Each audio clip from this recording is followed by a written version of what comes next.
me here. Today I'm going to show you how to make an RPG / open world game in Scratch. Now in Scratch, we're usually limited to one single screen at a time, but today I'll be showing you how to use clones to make a scrolling background. So let's start off. Since we're using a scrolling game, we're going to need scrolling variables. Let's go to the variables category. Let's make a variable called scrollX. This is going to be for all sprites. Let's make a variable called scrollY for all sprites. And that should be it. Okay, now we need a sprite for the background of the game. Let's go to choose a sprite and let's click on paint.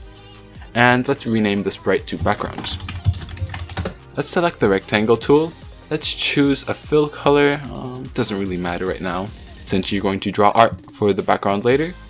But let's just use the rectangle tool and draw a huge rectangle covering the entire screen. Alright, that's a nice mint green. Now let's click on the text tool.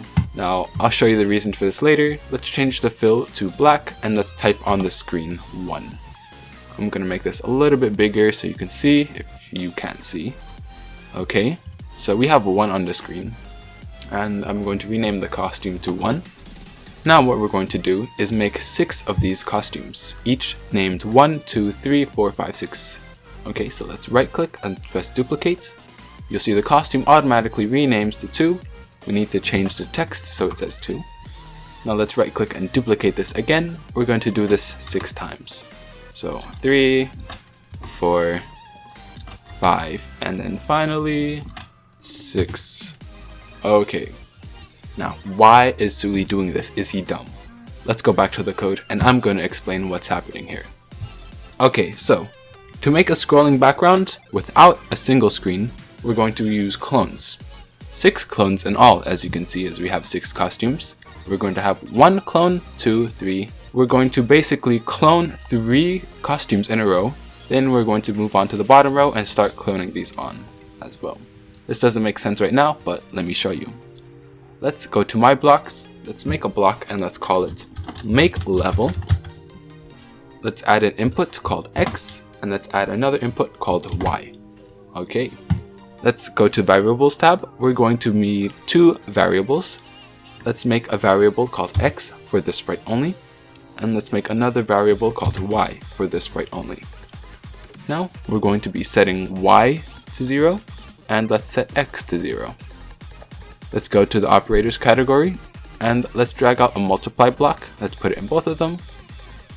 And we're going to set Y to Y times 360. Let's set X to X times 480. 360 is the height of the screen in pixels and so is 480. Let's go to the looks category. Let's scroll down to the hide block. Let's drag out hide. Now let's go to control and let's drag out create clone of myself. Now let's go to looks again and let's drag out next costume. Let's go to events category. Let's drag out when green flag clicks. So we're going to be setting up the game right here. First we need to set the scrollX variables back to 0. Let's make level 0 and 0. That's going to be the position of the sprites. Let's go to control and let's drag out a forever block. Now inside of the forever block, let's go to events and let's drag out broadcast message 1 and wait. Let's make a new message and call this update. Okay, so this update message is going to be running a lot of times a second, about 24 or 30, I'm pretty sure it is. When we create the clone, we need to set up the clone. So let's go to the control category. Let's drag out when I start as a clone. All we need in here is a basic show block to show the clone since it got hidden. Now, here is going to be the last script we need in this sprite. Let's go to the events category. Let's drag out when I receive update. Now we need to position all the clones on the screen so that they're in the right order.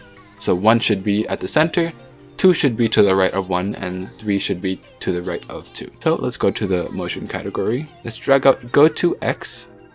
And in here, let's go to operators and drag out the minus block. I'm going to zoom in here so you can see what I'm doing.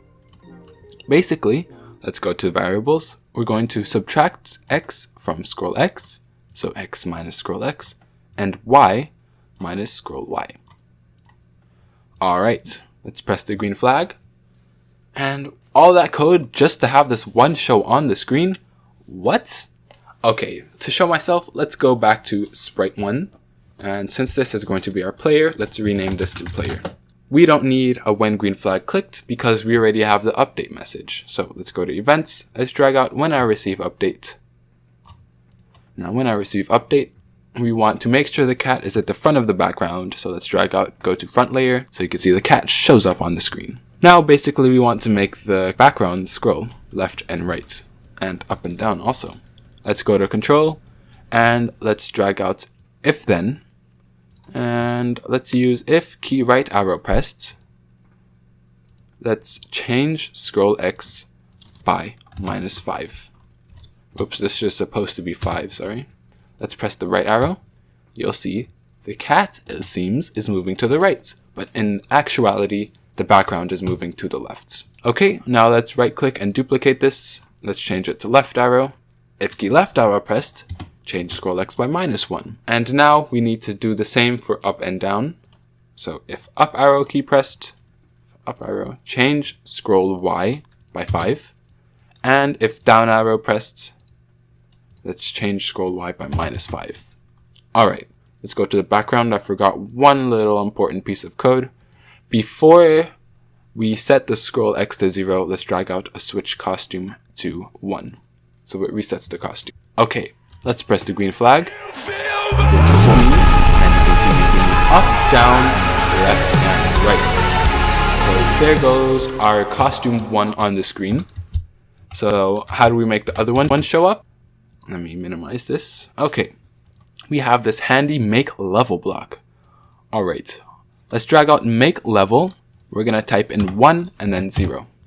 What this will do, this will make costume 2 appear to the right of 1. So let's go into when green flag, whoops, let me press green flag. Oh, I forgot to connect these together. Okay, let's press the green flag. I'm moving to the right, and you'll see there's a seamless transition to costume 2. Now, how about costume 3? Let's do that also. So we're going to make level 2. And now, I keep on forgetting to connect these together. Now, let's press the green flag. So we're going on to 2. And then we're moving to the right. There should be 3. Awesome. Since we have 3 other more costumes, I think I want to make them appear on the bottom. Let's right click all of these blocks and press duplicate.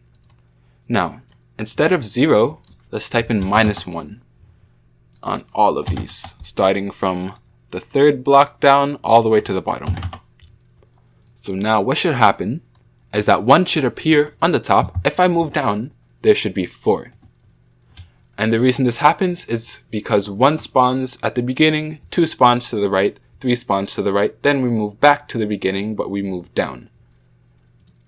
And then we start all over. So I'm moving to the right, 5, and then we have 6. Alright everyone, now it's time for you to start making your levels. You would go into the costumes editor and basically start drawing up your RPG with the paint bucket tool, the paintbrush tool, the rectangle tool, the circle tool, all these tools at your disposal to make yourself an awesome level. Alright, and there's one last piece of code I want to add. You'll see, let's go to looks category and let's drag out set size to 400. And then let's drag out set size to 100 after the go to block. Now you can start drawing your costumes.